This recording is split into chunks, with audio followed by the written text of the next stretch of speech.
সহকৰ্মীসকল আৰু মোৰ মৰমৰ ছাত্ৰ ছাত্ৰীসকল, তোমালোকে আজি গম পাইছে যে আমি সকলো সমবেত হৈছো কেৰিয়াৰৰ বিষয়ে কিছু আলোচনা কৰিবলৈ।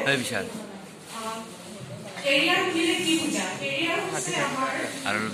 ব্যক্তিৰ জীৱনৰ যাত্ৰা, যি নিজৰ শিক্ষা আৰু কামৰ দ্বাৰা পূৰণ কৰে।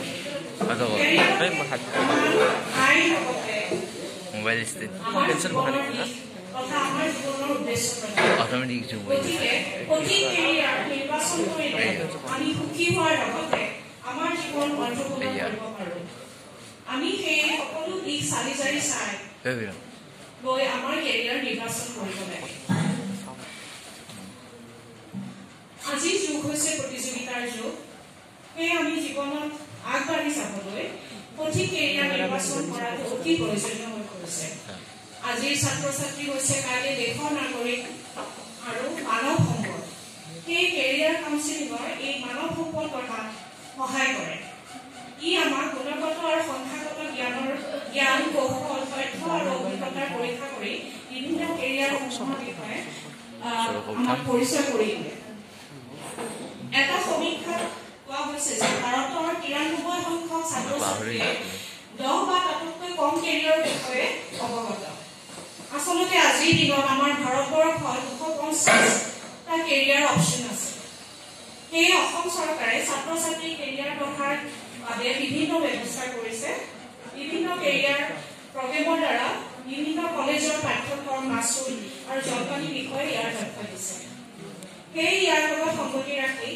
আজি আমাৰ দুজন বিশিষ্ট ব্যক্তি আমাৰ মাজলৈ আমন্ত্ৰণ কৰি আনিছো। তেখেতসকলে তোমালোকৰ লগত কেৰিয়াৰ সম্পৰ্কে আলোচনা কৰিব। আমি তেখেতসকলৰ চিনা পৰিচয় হৈ লওঁ তেখেতসকলৰ লগত। আমাৰ মাজত আছে ডক্টৰ বুলজিৎ বৰগোহাঁই। তেখেত হৈছে assistant professor Assam Don Bosco university. আৰু আছে আমাৰ মাজত কমলদীপ কলিতা। তেখেতো assistant professor mechanical engineering Assam Don Bosco university. মই বুলজিৎ বৰগোহাঁইৰ বিষয়ে দুআষাৰমান ক'ব লৈছো। ডক্টৰ বুলজিৎ বৰগোহাঁই হাইস্কুল শিক্ষান্ত পৰীক্ষা উত্তীৰ্ণ হৈছিল 1993 চনৰ ধেমাজি উচ্চতৰ মাধ্যমিক বিদ্যালয়ৰ পৰা।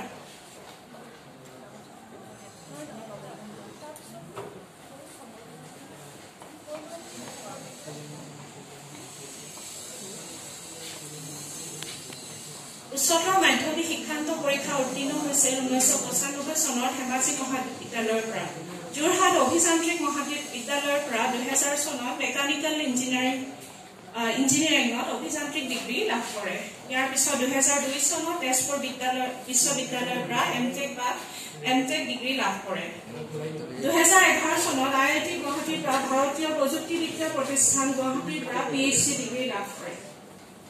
আজৰাস্থিত Girijananda Chowdhury institute of management and technology mechanical engineering ডিপাৰ্টমেণ্টত এছিষ্টেণ্ট প্ৰফেচাৰ হিচাপে অনুষ্ঠানৰে দিন বা ছাত্ৰ কল্যাণৰ বিভাগৰ গুৰু হিচাপে সেৱা আগবঢ়ায়। 2018 চনৰ 18 মাৰ্চৰ পৰা 2020 চনৰ 31 মাৰ্চলৈ তেখেতে সেই তেজপুৰত অনুষ্ঠানৰ শাখাত ভাৰপ্ৰাপ্ত অধ্যক্ষ হিচাপে সেৱা আগবঢ়ায়। তেখেতে GIHM গুৱাহাটীৰ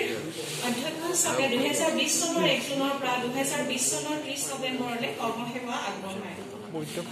2020 চনৰ 1 ডিচেম্বৰৰ পৰা আসাম ডন বস্কো ইউনিভাৰ্চিটিৰ মেকানিকেল ইঞ্জিনিয়াৰিং ডিপাৰ্টমেণ্টৰ সহকাৰী অধ্যাপক হিচাপে যোগদান কৰে। 2000 চনৰ পৰা তেখেতে বিশ্বৰ বিভিন্ন দেশৰ অসমীয়া সমাজৰ ব্যক্তিসকলক অসমৰ বিভিন্ন ক্ষেত্ৰত হোৱা উন্নতিৰ বিষয়ে অৱগত কৰি আহিছে। তেওঁলোকৰ লগত যোগাযোগ ৰাখি বিভিন্ন পদক্ষেপ গ্ৰহণ কৰিছে। ইয়াৰ লগতে অসমৰ বিভিন্ন বিদ্যালয়ৰ মহাবিদ্যালয়ত প্ৰায় 150 কেৰিয়াৰ কাউন্সিলিং প্ৰগ্ৰেমত বক্তা হিচাপে ভাষণ আগবঢ়াইছে। লগতে 100খনতকৈ অধিক অনলাইন কেৰিয়াৰ কাউন্সিলিং ৱেবিনাৰত ৰিচৰ্চ পাৰ্চন বা সভাপতি হিচাপে অংশগ্ৰহণ কৰিছে। ইয়াৰ উপৰিও তাৰ পৰা 9 বজালৈ ফোনৰ দ্বাৰা অসমৰ বিভিন্ন অঞ্চলৰ যুৱক যুৱতী ছাত্ৰ ছাত্ৰীসকলৰ প্ৰশ্ন উত্তৰ দিয়ে আৰু তেওঁলোকৰ কৰ্ম সংস্থাপনৰ বাট দেখুৱাইছে। দূৰদৰ্শন আৰু ৰেডিঅ' মাধ্যমৰ বিভিন্ন অনুষ্ঠানেৰে তেখেতক আমন্ত্ৰিত কৰা হৈছে অসমৰ বহুতো মুখ্য বাতৰি কাকত তথা আলোচনী তেখেতে লেখা প্ৰকাশ কৰাইছে 2011 চনৰ জীৱন আলোচনীৰ দ্বাৰা বিভিন্ন ক্ষেত্ৰত বিশেষ অৱদান আগবঢ়োৱাৰ বাবে 10জন ব্যক্তিৰ মাজত এজন হিচাপে তেখেতক সন্মান জনোৱা হৈছে এতিয়া মই আমাৰ অধ্যক্ষ মহোদয়ক অনুৰোধ কৰিম যে তেখেতক এখন ফুলাম গামোচাৰে সম্বৰ্ধনা জনায়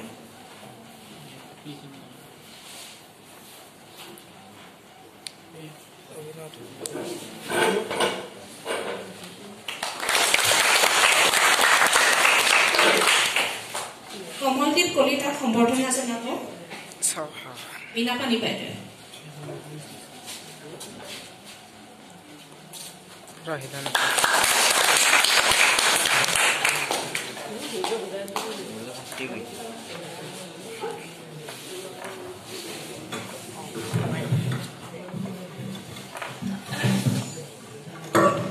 আউনিয়াটি কমলদেৱ উচ্চতৰ মাধ্যমিক বিদ্যালয়ৰ আজিৰ দিনটো বিশেষভাৱে উল্লেখযোগ্য যেহেতু আমাৰ মাজত এজন অতিকৈ জনপ্ৰিয় কেৰিয়াৰ কাউন্সিলৰ তেখেত ডক্টৰ পুলুজিত গোহাঁই আমাৰ মাজত আছে গতিকে তোমালোকৰ বাবে অতি সৌভাগ্যৰ কথা যে তেখেতৰ লগত কথা পাতি তোমালোকে বিভিন্ন বিষয়ে কেৰিয়াৰৰ বিষয়ে গম পাবা 10 বা 12 পাছ কৰাৰ পাছত কি কি অপৰচুনিটি আছে গতিকে তেখেতে নিজে ইচ্ছা কৰি আমাৰ বিদ্যালয়লৈ আহিবলৈ ইচ্ছা প্ৰকাশ কৰিলে গতিকে তেখেতলৈ অশেষ ধন্যবাদ আৰু এতিয়া মই বিশেষ নকওঁ তেখেতলৈ দায়িত্ব আগবঢ়াই দি গৈছে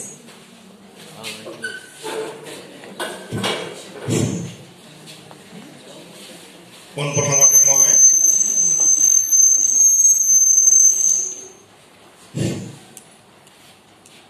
আউনিয়াটি কমলদেৱ উচ্চতৰ মাধ্যমিক বিদ্যালয়ৰ অধ্যক্ষ মহোদয় তথা শিক্ষক শিক্ষয়িত্ৰী আৰু ছাত্ৰ ছাত্ৰীসকলক আমাৰ Assam Don Bosco university mechanical engineering ডিপাৰ্টমেণ্টৰ ফালৰ পৰা শুভেচ্ছা জ্ঞাপন কৰিছোঁ আচলতে আমি Assam Don Bosco university mechanical ডিপাৰ্টমেণ্টৰ ফালৰ পৰা এজ এ সামাজিক দায়বদ্ধতা হিচাপে ছ'চিয়েল ৰেছপনচিবিলিটি ওচৰে পাজৰে স্কুল কলেজবিলাকত এনেকুৱা ধৰণৰ কথা ক'বলৈ যাওঁ আৰু ইতিমধ্যে তোমালোকে গম পাইছে যে শনিবাৰে মই অভাৰপুনত কথা পাতোৱে আৰু এইটোৱে যে ডন বস্কো ইউনিভাৰ্চিটি বেনাৰত এই কামটো কৰিবৰ কাৰণে আহোঁ গতিকে তোমালোকৰ বাইদেউ যে আকাশী বৰুৱা মোৰ ভণ্টি বুলি ক'ব পৰা তোমালোকে বহুত আগৰ পৰা চিনি পাওঁ গতিকে মই ক'লোঁ যে তোমালোকৰ স্কুলত মই এদিন যাম গতিকে তোমালোকৰ ছাত্ৰ ছাত্ৰীৰ লগত মই কিছুমান কথা পাতিম এতিয়া কথাবিলাক এনেকুৱা ধৰণৰ যিবিলাক কথাটো তোমালোকে 10ম শ্ৰেণী উত্তীৰ্ণ হোৱাৰ পিছত দৰকাৰ হ'ব দ্বাদশ শ্ৰেণী উত্তীৰ্ণ হোৱাৰ পিছত দৰকাৰ হ'ব সেইখিনি কথা হয়তো তোমালোকে পাঠ্যক্ৰমত পৰীক্ষা হিচাপে দিব নালাগে তোমালোকৰ এগৰাকী বাইদেউ আছে কিছুমান কথা সময়কে কয় কিন্তু বাইদেৱে যিহেতু এই বিষয়টোৰ লগত অধ্যয়ন কৰা নাই বা পঢ়া শুনা কৰা নাই গতিকে বাইদেৱে হয়তো কিছুমান খোকোজা থাকিব পাৰে কিতাপ এখন দিছে হয় কিতাপখন দিলেতো নহ'ব কিতাপখনৰ বিষয়টো কেনেকৈ ক'ব লাগে কি কৰিব আৰু এই মই বিষয়টোৰ লগত 2005 চনৰ পৰা জড়িত হৈ আছোঁ কেনেকৈ জড়িত হৈ আছোঁ তোমালোকে গম পাইছে মোৰ ঘৰ ধেমাজি জিলা আৰু মই মোৰ প্ৰাথমিক শিক্ষা গাঁৱৰ অসমীয়া মাধ্যমতে পঢ়া শুনা কৰিছিলোঁ যেতিয়া মই যোৰহাট ইঞ্জিনিয়াৰিং কলেজত পঢ়িবলৈ গৈছিলোঁ এতিয়া ভাবিছিলোঁ যে ইঞ্জিনিয়াৰিং পঢ়িলোঁ ডিগ্ৰী সমাপ্ত আৰু পঢ়িব নাই ইঞ্জিনিয়াৰ হৈ গ'লোঁ কিন্তু যে ইঞ্জিনিয়াৰিং পঢ়াৰ পিছতো যে BE পাছ কৰাৰ পিছত যে মাষ্টাৰ ডিগ্ৰী কৰিব পাৰি সেইটো কথা মই ইঞ্জিনিয়াৰিং পঢ়ি থকা লাষ্ট ইয়েৰতে গম পাইছিলোঁ অসমত দুখন চেণ্ট্ৰেল ইউনিভাৰ্চিটি আছে এখন তেজপুৰ বিশ্ববিদ্যালয় আনখন অসম বিশ্ববিদ্যালয় শিলচৰত আছে যেতিয়া তেজপুৰ ইউনিভাৰ্চিটি এমটেক কৰাৰ সুবিধা পালোঁ তাৰপিছত গম পালোঁ যে PhD কৰাৰ সুবিধা আছে ইঞ্জিনিয়াৰিঙত যেতিয়া IIT গুৱাহাটীলৈ আহিলোঁ তোমালোকৰ IIT গুৱাহাটীলৈ কিমানে গৈছা IIT গুৱাহাটী দেখিছা নাই উত্তৰ গুৱাহাটীত চবে গৈছা নাই যোৱা নাই যে যিসকলে যোৱা নাই গৈ চাই আহিবা যেতিয়া IITলৈ আহিলোঁ মই IIT Indian institute of technology IIT মানে মই ভাবিছোঁ তাত অকল ইঞ্জিনিয়াৰিঙৰ পাঠ্যক্ৰমহে আছে তাত যে ফিজিক্স কেমেষ্ট্ৰি মেথমেটিক্সত MSc পঢ়িব পাৰে PhD যিকোনো শাখাৰ পৰা কৰিব পাৰে MA ইন ডেভেলপমেণ্ট ষ্টাডি বুলি এটা ছাবজেক্ট আছে যিকোনো ষ্ট্ৰীমৰ পৰা গৈ পেলাই MA in development studies master degree কৰিব পাৰে এতিয়া তাৰ বহুত খুলিছে MBA পৰা আদি কৰি বহুত ব্ৰাঞ্চ খুলিছে এতিয়া সেইখিনি সময়ৰ কথা কৈছোঁ তেতিয়া তাত বিটেকৰ অসমৰ ছাত্ৰ ছাত্ৰীৰ সংখ্যা কম আছিলে আনকি MSc MA পাঠ্যক্ৰমতো অসমৰ ছাত্ৰ ছাত্ৰীৰ সংখ্যা বহুত কম আছিলে আৰু কিমান কম আছিলে সেইটো আমি গম পোৱা নাছিলোঁ তেতিয়া আমি আৰম্ভ কৰিছিলোঁ তোমালোকে আকাশী বাইদেউ হাজবেণ্ডো তাতে আছিলে PhD কৰি তেতিয়া এটা বহাগৰ দুৱালি নামৰ এটা অনুষ্ঠান আয়োজন কৰিছিলোঁ আৰু সেইটো এতিয়াও চলি আছে সেইটো বহাগ বিহুৰ বন্ধৰ আগৰ শনিবাৰে পাতিছিলোঁ বহাগৰ দুৱালি বিহু হোৱাৰ আগতে তেতিয়া আমি গম পাইছিলোঁ কিমান ল'ৰা ছোৱালী আছিলে যেতিয়া আমি এই কথাখিনি যেতিয়া তাত কথা পাতিলো তাৰপিছত লাহে লাহে মই ওচৰৰ পাজৰ স্কুল কলেজ এইবিলাক কথা জনোৱা আৰম্ভ কৰিলো যে অসমত পঢ়িবৰ কাৰণে কি সুবিধা আছে কোন কোন শিক্ষানুষ্ঠানত কেনেকুৱা সুবিধা আছে তাৰপিছত লাহে লাহে বাতৰি কাকত আলোচনী লিখা আৰম্ভ কৰিলো তাৰপিছত যেতিয়া লিখা আৰম্ভ কৰিলো ফোন হ'লে যিকোনো সময়তে ফোন কৰা আৰম্ভ কৰিলে এতিয়া যে অলপ আগতে ফোনটো আহিছিলে আজি শনিবাৰ কিন্তু বাৰটো মনত ৰাখিছে কিন্তু সময়টো মনত ৰখা নাই শনিবাৰে সন্ধিয়া 6 বজাৰ পৰা 9 বজাৰ ভিতৰতে বাকী সময়ত ফোন কৰিলে মোৰ পৰা প্ৰশ্ন উত্তৰ নাপায় আৰু এইখিনি তোমালোকে কাগজ কলম আছে ফোন নম্বৰটো লিখি লোৱা এতিয়া যিমান পাৰোঁ মই প্ৰশ্ন কৰিব চেষ্টা কৰিমেই হয়তো কিছুমান কথা হয়তো তোমালোকে ৰাজহুৱাকে হয়তো সুধিব বেয়া পাব পৰা এইটো কথা সুধি বেলেগে গম পাই যাব মই এইটো হ'ব বিচাৰিছো লাজ কৰিব পাৰা সুধিবলৈ গতিকে তোমালোকে যেতিয়া ঘৰৰ পৰা তোমালোকৰ ফোন হয়তো নাথাকিব ঘৰত কাৰোবাৰ পৰা ফোন লৈ পেলাই নাম্বাৰটো লৈ পেলাই মোক কথা পাতিবা তেতিয়া মই কথাখিনি বুজাই পাম এনেকুৱা নহয় যে মই কোৱা কথাটো 100% শুদ্ধ এতিয়া আমি গুৱাহাটীৰ পৰা দিল্লীলৈ যাবলৈ বিভিন্ন উপায় আছে কোনোবাই এৰোপ্লেনে যাব পাৰে কোনোবাই বাছেৰে যাব পাৰে কোনোবাই নিজা গাড়ীলৈ যাব পাৰে কোনোবাই বাইকত যাব পাৰে উদ্দেশ্যটো হ'ল যে দিল্লীলৈ যাব লাগে আৰু এনেকুৱা ধৰণৰ অনুষ্ঠানৰ মুখ্য উদ্দেশ্য হ'ল যে আমি ছাত্ৰ ছাত্ৰীসকলক জীৱন পথত আগুৱাই যাবলৈ কি কি ৰাস্তা আছে সেইটো দেখুৱাই দিয়া মই কাকো নকওঁ যে তুমি আৰ্টছত পঢ়া ছায়েন্সত পঢ়া কমাৰ্চত পঢ়া মই ক'ম যে কোনখিনি পঢ়িলে কি কি সুবিধা আছে আৰু সেইটোৰ কাৰণে তোমাৰ নিজকে যোগ্যতা আছে নাই তোমাৰ 9435188630 9435188630 নামটো লিখি থোৱাৰ লগতে বলজিৎ বুঢ়াগোহাঁই অকল ফোন নম্বৰ লিখিলে পিছত পাহৰি যাবা কাৰ নম্বৰ আছিলে বলজিৎ বুঢ়াগোহাঁই 9435188630 শনিবাৰে সন্ধিয়া 6 বজাৰ পৰা 9 বজাৰ ভিতৰত বাকী বাৰত ফোন কৰিলে ফোনৰ উত্তৰ নাপাবা কথা নাপাতিবা এই ইয়াত থকা সময়খিনি কথা নাপাতিবা বেছি সময় নলওঁ এতিয়া বুজি নাপাবা কথাখিনি কিমান ইম্পৰ্টেণ্ট 2 বছৰ পিছত 3 বছৰ পিছত গম পাবা এই কথাখিনি কিমান ইম্পৰ্টেণ্ট আছিল আৰু কথাখিনি শুনাৰ পিছত প্ৰত্যেকে গৈ পেলাই নোটবুকত লিখি ৰাখিবা যিমানখিনি মনত থাকে আৰু কিবা পিছত কনফিউজ থাকিলে পিছত ফোন কৰিবা আৰু ফোন কৰিলে সদায় ফোনটো লাউড স্পীকাৰ ৰাখিব লাগিব ঘৰৰ মানুহে যাতে শুনা পায় ঘৰৰ মানুহে ফোন কৰিলে পিছত যে মই কি কথা কৈছো সকলো যাতে বুজি পাব লাগিব অকল তুমি জানিলে ঘৰখনো সন্মত হ'ব লাগিব ঈশ্বৰো গম পাব লাগিব কথাখিনি অকল তুমি ভাবি থাকিলে নহ'ব যে এইটোৱে মই হ'ম ঘৰখনত যদি কেইবাজনো ককাই ভাই ভনী আছে চবৰে কথা ভাবিব লাগিব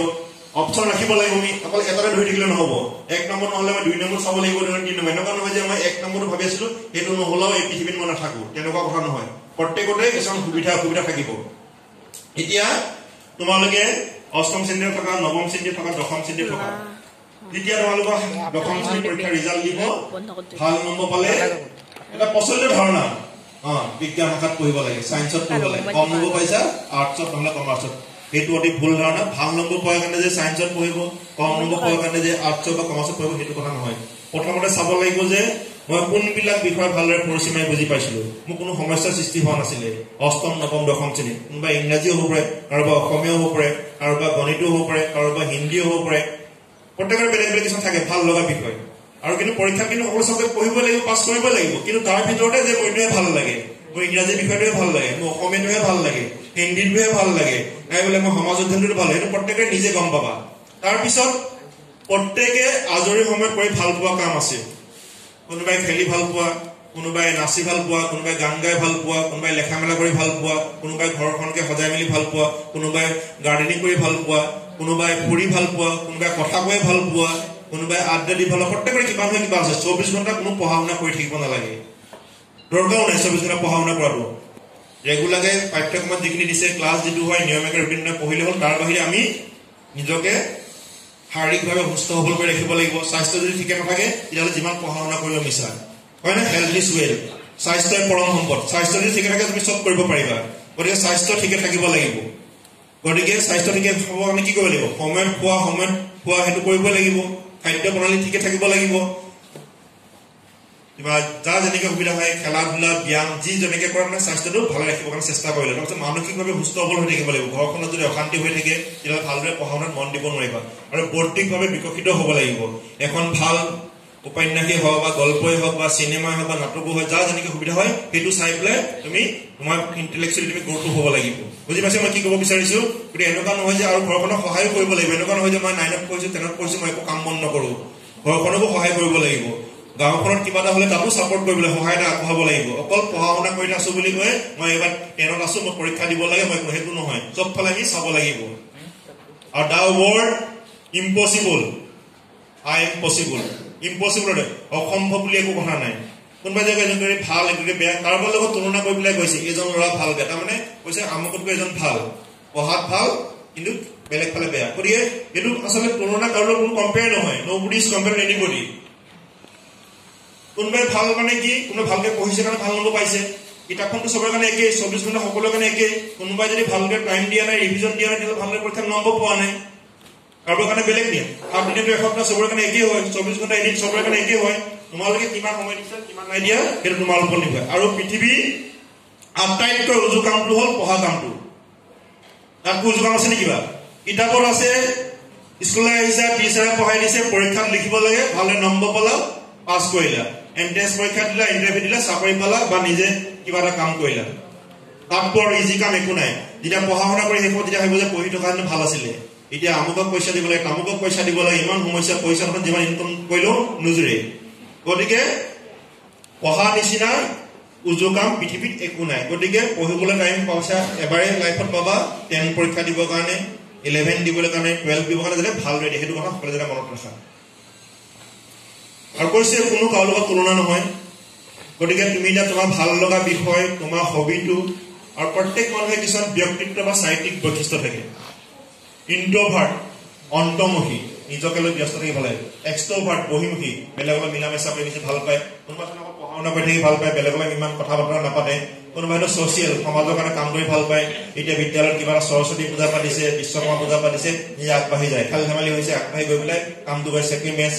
চেয়াৰ টিচাৰক মাতি আনি আৰম্ভ হৈছে বুলি কোনোবা হয়তো আৰ্টিষ্টিক মাইণ্ড ঘৰটোকে ভালদৰে সজাই মেলি ভাল পায় কাটিং টেইলৰিং কিবা ডিজাইন কৰি ভাল পায় কোনোবা হয়তো এণ্টাৰপ্ৰাইজিং মাইণ্ড উদ্যমী মন বুজি পাইছানে কোনোবা হয়তো ৰিয়েলিষ্টিক বাস্তৱধৰ্মী প্ৰত্যেকৰে কিছুমান এনেকুৱা ধৰণৰ চাৰিত্ৰিক বৈশিষ্ট্য বা ব্যক্তিত্ব আছে গতিকে সেই গোটেইবিলাক সমন্বয় ঘটাই তুমি এতিয়া একাদশ শ্ৰেণীত বিজ্ঞান বিষয়ে পঢ়িবা নে গণিত কলা বিষয়ত পঢ়িবা নে বাণিজ্য শাখাত পঢ়িবা সেইটো প্ৰতিটো শাখাতে আছে গতিকে তোমাৰ সেই হবিটো যদি সমন্বয় ঘটাব পৰা ব্যক্তিত্বটো সমন্বয় ঘটাব পৰা আৰু ভাল লগা বিষয়টো যদি সমন্বয় ঘটাব তেতিয়াহ'লে যদি বছৰ পিছত বছৰ ভৱিষ্যতে সেই কামটোকে কৰি থাকিব লাগিব কি ভাবিছে টিচাৰ হ'ম বুলি ভৱিষ্যতে কলেজও হ'ব পাৰে হাইস্কুলো হ'ব পাৰে হায়াৰ ছেকেণ্ডেৰীও হ'ব পাৰে ইউনিভাৰ্চিটি হ'ব পাৰে টিচাৰৰ প্ৰধান কামটো হ'ল ছাত্ৰ ছাত্ৰীক পাঠদান কৰাটো বুজি নাপালে হয়তো 100 বাৰ বুজাব লাগিব ধৈৰ্য শক্তি থাকিব লাগিব খং উঠিলে নহ'ব টিচাৰ হ'ম বুলি ভাবিলেতো নহ'ব সেইখিনি মই কোনো আয়ত্ব কৰিব পাৰিম নে নোৱাৰিম যদি আয়ত্ব কৰিব নোৱাৰো তেতিয়াহ'লে মই টিচাৰ হৈ লাভ নাই পৰীক্ষাত ভাল নম্বৰ পালে নহ'ব সেইখিনি গুণ কেপাচিটি থাকিব লাগিব বিভিন্ন ধৰণৰ চাকৰি কৰিবৰ কাৰণে প্ৰতিটো চাকৰিতে কিছুমান স্পেচিয়েল কিছুমান গুণ কোৱালিটি থাকিব লাগিব ডিচি হ'ব বিচাৰিছা তাৰ কাৰণে দিন ৰাতি কথা নাই 24 ঘণ্টাই ডিচি এজনৰ দায়িত্ব গণ্ডগোল হৈছে এছপি জনৰ ডিচিজন গৈ হাজিৰ হ'ব লাগিব ক'লে নহ'ব যে ডক্টৰ হ'ব বিচাৰিছা ৰাতি 12টা বজাত কোনো এক্সিডেণ্ট হ'লে ইমাৰ্জেঞ্চি ডিউটি থাকিলে তুমি চিকিৎসা প্ৰদান কৰিব লাগিব ক'লে নহ'ব ৰাতি 12টা বাজিছে মই এতিয়া পেচেণ্ট চাব নোৱাৰো গতিকে কিছুমান বৃত্তি তেনেকুৱা তুমি পাইলট হ'ব বিচাৰিছা তুমি বিয়া হোৱাৰ কাৰণে য'ত খাই ফুৰিব নোৱাৰিবা যেতিয়া পাইলট হ'বৰ কাৰণে ট্ৰেইনিং কৰে বহুত টকা খৰচ হয় গতিকে তোমাৰ চিকিউৰিটিৰ মাজত থাকিব বুজাই গতিকে প্ৰতিটো শাখাতে প্ৰতিটো ভিত্তিতে কিছুমান গুণ দক্ষতা থাকিব লাগিব সেইখিনি তুমি পাৰিবা নে নোৱাৰা সেইটো আগতে চাই ল'ব লাগিব অইল এজেঞ্চি চাকৰি কৰিম বুলি ভাবিছা অইল এজেঞ্চি চাকৰি কিছুমান মৰ্ণিং শ্বিফৰ ডিউটি নাইট শ্বিফৰ ডিউটি ডে শ্বিফৰ ডিউটি কোনোবাই যদি 6টা বজাৰ আগত কেতিয়াও শুই উঠিয়ে পোৱা নাই তেতিয়াহ'লে মৰ্ণিং শ্বিফৰ 6টা বজাৰ ডিউটিটো কেনেকৈ কৰিবা গতিকে সেই চাকৰিটোৰ কাৰণে আবেদন কৰাৰ আগতে চাব লাগিব যে কেনেকুৱা ধৰণৰ কাম কৰিব লাগিব সেইখিনি কাম কৰিব পাৰিম নে নাই নাৰ্ছ হ'ব বিচাৰিছা তাত ধনী দুখীয়া কথা নাই ডেকা বুঢ়া কথা নাই সকলোকে তুমি চিকিৎসা প্ৰদান কৰিব লাগিব এইজন বুঢ়া মানুহ এইজন সৰু ল'ৰা মই চিকিৎসা প্ৰদান মই বেজি দিব নোৱাৰিম একো নোৱাৰিম তেনেকুৱা ক'লে নহ'ব এইজন চোৰ ডকাই প্ৰত্যেককে চিকিৎসা প্ৰদান কৰিব লাগিব বুজিছে এইটো হ'ল এতিয়া তুমি যে কলা শাখা বাণিজ্য শাখা এইবিলাক গোটেইবিলাক বিষয় সমন্বয় কৰি চিলেক্ট কৰিলা তাৰপিছত এনেকুৱা মোৰ বন্ধুগৰাকীয়ে আমুকখন স্কুলত পাইছে গতিকে মই তাতে পঢ়িলো বন্ধুগৰাকীক নহয় তুমি যিটো ভাল লাগে বন্ধু তুমি আজিহে একেলগে মেঞ্চত গৈছা 5 বছৰ পিছত 10 বছৰ লগ নাপাবও পাৰা এতিয়া মই ইঞ্জিনিয়াৰিং পাইছিলো পাছ কৰিছিলো 2000 চনত কোনোবা আমেৰিকাত আছে কোনোবা লণ্ডনত আছে কেতিয়াও লগ নাপাব পাৰো গতিকে যিমান পৰা সহায় কৰিব ঠিক আছে কিন্তু বন্ধু মতে তুমি আগবাঢ়িলে নহ'ব তোমাৰ যিটো ভাল লাগিছে তুমি সেইটো মতে পঢ়িব লাগিব এই মই আমুকখন কলেজত পাইছো গতিকে মই চিন্তিত যি ভাল নালাগিলে মই পঢ়ি দিওঁ কলেজখনে তোমাক ভৱিষ্যতে আগুৱাই যোৱাত সহায় নকৰে সহায় কৰিব তোমাৰ ভাল লগা বিষয়টো পঢ়িলে ভৱিষ্যতে আগুৱাই যোৱাত সহায় কৰিব বুজিলে কিবা টান পাইছে নে কোৱা কথাখিনি একো টান কথা কোৱা নাই এই কথাখিনি কিন্তু আমি ভাবি চোৱা নাই বা ডিছকাশ্যন কৰা নহয় গতিকে এই কথাবিলাক তোমালে যিমানখিনি কথা কৈছো মই আৰু যিমানখিনি কথা নোট কৰি ৰাখিবা এইখিনি কোনো ইণ্টাৰনেটত বিচাৰি নোপোৱা কিতাপত বিচাৰি নোপোৱা এইখিনি চিষ্টেমেটিক ৱে মই কৈছো না 2005 চনৰ পৰা বিষয়টোৰ লগত জড়িত গতিকে মোৰ অভিজ্ঞতাৰ ওপৰত ভিত্তি কৰি ছাত্ৰ ছাত্ৰীসকলক প্ৰশ্ন দি পেলাই গোটেইখিনি মিলাই মেলি মই সহজ ভাষাত তোমালোকক মই ক'ব কাৰণে চেষ্টা কৰিছো আৰু মোৰ উদ্দেশ্য এটাই যে অসমৰ ছাত্ৰ ছাত্ৰীসকলেও ভাৰতবৰ্ষৰ ভিতৰত বা পৃথিৱীৰ ভিতৰত নাম কৰিবলৈ সক্ষম হয় সকলোৱে যাতে আগুৱাই যাব পাৰে সেইটোৱে মোৰ বেলেগ উদ্দেশ্য একো নাই আৰু এইটো কাম কৰি পেলাই মই মেণ্টেল ছেটিছফেকশ্যন পাওঁ এতিয়া মোক বহুতে প্ৰশ্ন কৰে মই state engineering college central university IIT পৰা PhD কৰিলোঁ মই দুখন ব্যক্তিগত খণ্ডতে চাকৰি কৰি আছোঁ তাৰমানে কি অসমত থাকিলে মানে গভৰ্ণমেণ্ট চাকৰি কৰিলেহে চাকৰি কৰা আৰু বাহিৰত গ'লে যি চাকৰি কৰিলে একো নাই মানে আমাৰ দৃষ্টিত নহয় গতিকে এতিয়া কোনো গভৰ্ণমেণ্ট চাকৰি প্ৰাইভেট চাকৰি তুমি কামৰ দক্ষতা থাকিলে তুমি চাকৰিত টিকি থাকিব পাৰিবা সেই গভৰ্ণমেণ্টে হওক প্ৰাইভেটে হওক তুমি যদি কামত যদি সংস্থান কৰা তোমাৰ চাকৰি পাও প্ৰত্যেক বছৰে গভৰ্ণমেণ্ট চাকৰি গ'লে এনুৱেল ৰিপৰ্ট দিব লাগিব এতিয়া তোমালোকৰ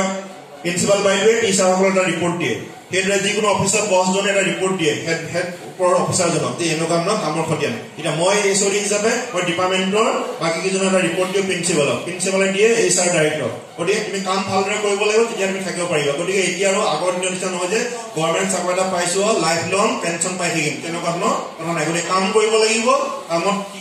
ভালদৰে কৰিলে তুমি আগুৱাই যাব পাৰিবা বুজি পাইছা এতিয়া মোক কয় যে প্ৰশ্ন কৰে যে আপুনি দেখোন ব্যক্তিগত খণ্ডতে চাকৰি কৰি আছে হয়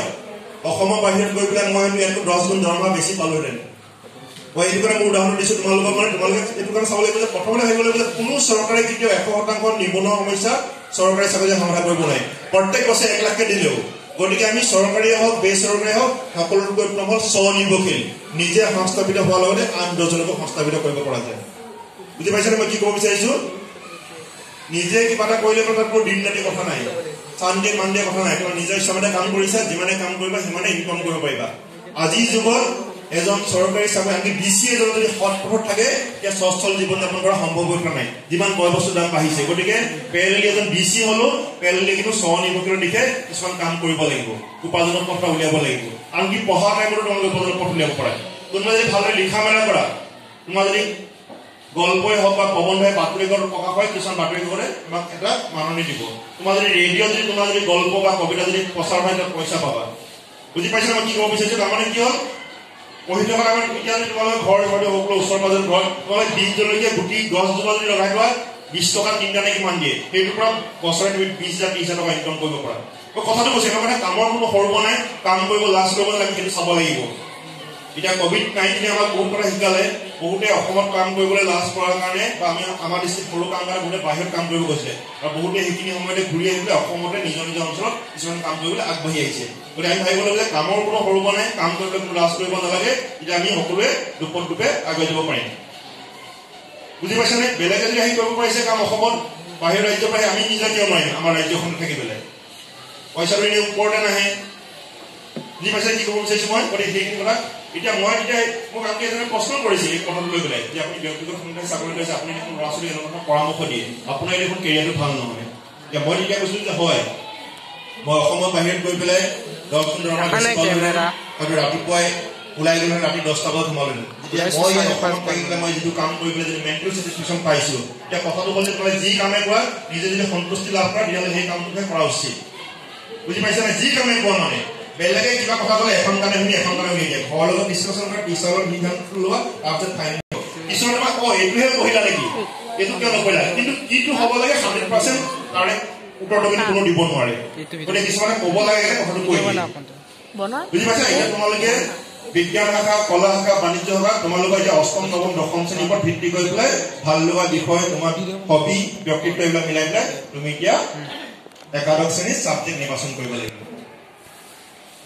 এতিয়া প্ৰথম আহিছে বিজ্ঞান শাখা মানে বহুতে ভাবে যে বিজ্ঞান শাখা সায়েন্সত পঢ়িছে তাৰমানে ডক্টৰ আৰু ইঞ্জিনিয়াৰ হ'ব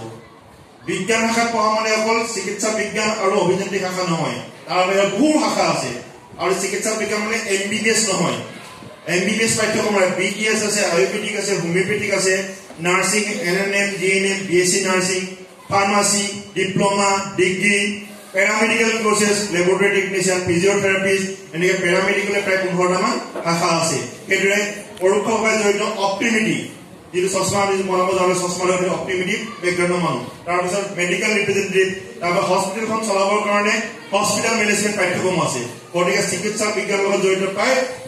20-25টা মান পাঠ্যক্ৰম আছে MBBS পাঠ্যক্ৰমৰ কাৰণে বা BDS বা আয়ুৰ্বেদিক হোমিওপেথিকৰ কাৰণে এটা পৰীক্ষা হয় সৰ্বভাৰতীয় পৰ্যায়ত যদিও পৰীক্ষাটো নেশ্যনেল লেভেল হয় কিন্তু 85% মেৰিট লিষ্টটো ৰাজ্যিক ভিত্তিতে প্ৰস্তুত হয় গতিকে আগতো আছিলে পৰীক্ষাটো খালি নেশ্যনেল ৱাইজ হয় কিন্তু 85% মেৰিট লিষ্টটো অসমৰ পৰাই প্ৰিপেয়াৰটো হ'ব বুজি পাইছে আৰু অসমীয়া মাধ্যমত তোমালোকে ইংৰাজীটো পঢ়াবা অসমীয়া মাধ্যমত পঢ়া পৰীক্ষাটো দিব পাৰিবা এইটো হ'ল NEET exam nursing BSc nursing আৰু ফাৰ্মাসিৰ কাৰণে ফাৰ্মাসি ডিপ্লোমাৰ কাৰণে অসম চৰকাৰৰ দিনৰ এটা এন্ট্ৰেন্স পৰীক্ষা হয় তাৰ কাৰণে ফিজিক্স কেমিষ্ট্ৰি আৰু বায়োলজি সাবজেক্টটো থাকিব লাগিব আৰু এমবিবিএছ পাঠ্যক্ৰমৰ কাৰণে science physics chemistry biology subject থাকিব লাগিব তাৰ পিছত ইঞ্জিনিয়াৰিং পাঠ্যক্ৰম টপ মোস্ট ইঞ্জিনিয়াৰিং কলেজ বিলাক হ'ল আইআইটি যেনেকৈ নৰ্থ গুৱাহাটীত আইআইটি আছে আইআইটি পঢ়িবৰ কাৰণে ফিজিক্স কেমিষ্ট্ৰি মেথমেটিক্স সাবজেক্টটো থাকিব লাগিব high secondary top most engineering college of India IIT তাৰপিছত তলৰাঙ্গী ইঞ্জিনিয়াৰিং কলেজ বিলাক হ'ল NIT national institute of technology শিলচৰত আছে তাৰপিছত অসম চৰকাৰৰ দিনৰ ইঞ্জিনিয়াৰিং কলেজ যেনে আসাম ইঞ্জিনিয়াৰিং কলেজ বা যোৰহাট ইঞ্জিনিয়াৰিং কলেজ এইবিলাক অসম চৰকাৰৰ দিনৰ তাৰপিছত মই এতিয়া Assam Don Bosco university school of টেকনলজিত কৰ্মৰত সেইখন প্ৰাইভেট ইউনিভাৰ্চিটি আণ্ডাৰ ইনষ্টিটিউট এতিয়া এই যে ইঞ্জিনিয়াৰিং পাঠ্যক্ৰম মেডিকেল পাঠ্যক্ৰম প্ৰতিটো পাঠ্যক্ৰমৰ কাৰণে কিছুমান ৰিকগনাইজ অথৰিটি আছে যদি এই ৰিকগনাইজ অথৰিটি যদি এপ্ৰুভ কৰা নহয় ভৱিষ্যতে সেই পাঠ্যক্ৰম সমাপ্ত কৰাৰ পিছত কোনো গভৰ্ণমেণ্ট চাকৰিৰ কাৰণে এপ্লাই কৰিব নোৱাৰিবা জাষ্ট এটা আইডিয়া হৈছে মই এতিয়া ভালদৰে বুজি নাপাব পৰা মই ফোনটো কৈছো এতিয়া দেখি Assam Don Bosco university school of technology মই প্ৰথমত কৰ্মৰত এতিয়া তাত যদি মেকানিকেল যদি বিষয় তাত যদি মই ভাবিছো যে মই মেকানিকেল ইঞ্জিনিয়াৰ পঢ়িম সেই কোৰ্সটো All India council for technical Education approve কৰা হয়নে চাই ল'ব লাগিব কিন্তু আসাম ডন বস্কো ইউনিভাৰ্চিটি চালে নহ'ব সেইটো চাব লাগিব all India council for technical education website গৈ পেলাই যে Assam Don Bosco university school of technology নামটো আছে নে নাই এইধৰণে মেডিকেলৰ ক্ষেত্ৰত কোনোবাই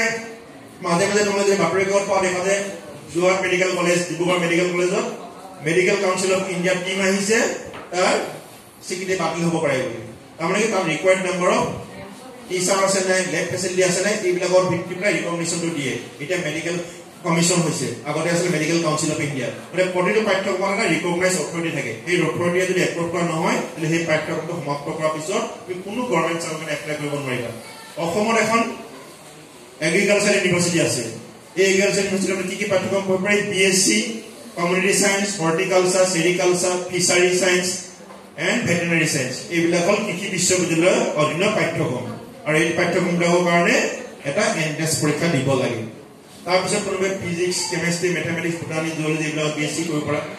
আৰু যদি ঘৰখনৰ সমস্যা নাই আৰ্থিকভাৱে তেতিয়াহ'লে পৰাপক্ষত ডিগ্ৰী পৰ্যন্ত কৰি ল'লে ভাল হয় ডিগ্ৰী এনি ডিগ্ৰী বিকমে কোৱা বিএসসি কোৱা বিএ কোৱা এমবিবিএসি কোৱা বিটেক কোৱা বা বিএসসি এগ্ৰিকালচাৰ কোৱা কি কাৰণে ডিগ্ৰী কৰিব কৈছো মই আগতে মেট্ৰিক পাছ কৰিলে কিবা নহয় কিবা এটা চাকৰি পাইছিলে এতিয়া বৰ্তমান ডিগ্ৰী পৰ্যন্ত পঢ়ি ল'লে ৰাস্তাটো বহুত বহল হৈ থাকে গভৰ্ণমেণ্ট অফ ইণ্ডিয়াৰ টপ মোস্ট চাকৰিখিনিৰ কাৰণে যিকোনো ডিপাৰ্টমেণ্টৰ চাকৰি কোনবিলাক IAS officer IPS officer IFS officer যিকোনো ডিপাৰ্টমেণ্টৰ চেণ্ট্ৰেল গভৰ্ণমেণ্টৰ তাৰ কাৰণে ইউনিয়ন পাব্লিক সাৰ্ভিস কমিশন এটা পৰীক্ষা কণ্ডাক্ট কৰে সেই পৰীক্ষাৰ নাম হ'ল সিভিল সাৰ্ভিস এক্সামিনেশ্যন তাৰ কাৰণে any graduate from a recognize university তাৰ তলৰ ৰেংকিং পজিশন চেণ্ট্ৰেল গভৰ্ণমেণ্টৰ বিভিন্ন ডিপাৰ্টমেণ্টৰ staff selection commission graduate level examination তাৰ কাৰণে এনি গ্ৰেজুৱেট অসম চৰকাৰৰ বিভিন্ন ডিপাৰ্টমেণ্টৰ টপ মোস্ট চাকৰিখিনিৰ কাৰণে যেনে ACS officer APS block development officer employment exchange officer Assam চৰকাৰৰ বিভিন্ন ডিপাৰ্টমেণ্টৰ টপ মোস্ট পজিশনৰ চাকৰিখিনিৰ কাৰণে আসাম পাব্লিক সাৰ্ভিস কমিশন এটা পৰীক্ষা কণ্ডাক্ট কৰে সেই পৰীক্ষাৰ নাম হ'ল কম্বাইণ্ড কম্পিটিটিভ এক্সাম তাৰ কাৰণে এনি গ্ৰেজুৱেট এই যে বেংকবিলাক দেখিছা বেংকবিলাক প্ৰভিজনাৰী অফিচাৰ ক্লাৰিকেল পদৰ কাৰণে তাৰ কাৰণে এনি গ্ৰেজুৱেট তাৰপিছত ইঞ্চুৰেঞ্চ কোম্পানীবিলাকৰ ডেভেলপমেণ্ট অফিচাৰ কাৰণে এনি গ্ৰেজুৱেট নেশ্যনেল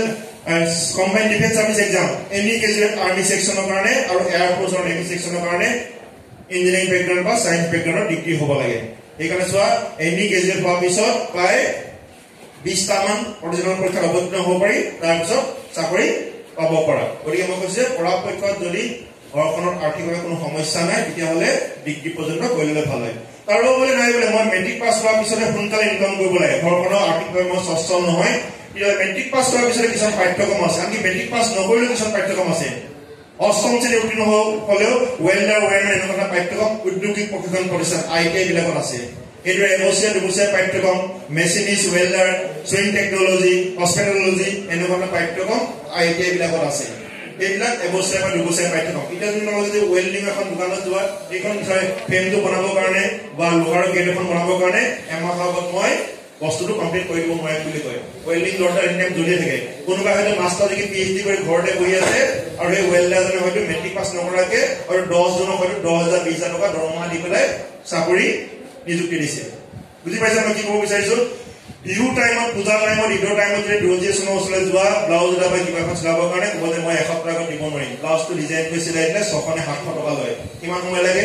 গতিকে কিমান টকা ইনকম কৰি আছে এজন নাপিতৰ ওচৰত যোৱা অলপ ডিজাইন কৰি চুলিখিনি কাটি দিলে ছোৱালীৰ লগত 500,000 টকা লৈ